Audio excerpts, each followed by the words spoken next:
அந்த பெண்ணானவள் யார் தெரியுமா? நீ இருந்து கிடக்கும் நிலையில் உன்னை மனமுடித்தவளே அந்த பெண்ணானவள் தான்.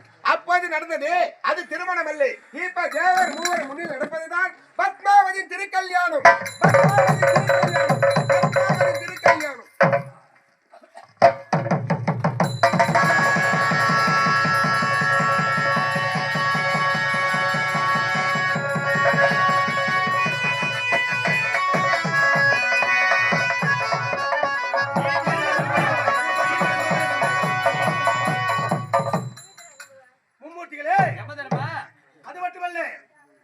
தங்கள் அருளால் எப்படி சிவனுக்கு உயிர் மீண்டதோ அது போன்று இந்த கிராமத்திலே பேரோடும் புகழோடும் பெருமையோடு வாழ்ந்து சொந்த பந்தங்களோடு வாழ்ந்து இம்மண்ணுலாய் விட்டு விநிலோகம் சென்ற மதிப்பிற்குரிய ஐயா எம் கிருஷ்ணன் ஐயா அவர்கள் சாலோக சாரூப சகித சந்தம் என்று சொல்லக்கூடிய 4ஆம் பதவியான அனைவரும் சேர்ந்து மோட்சத்தை அளிப்போம். அப்படியே வரும் எமதரமா.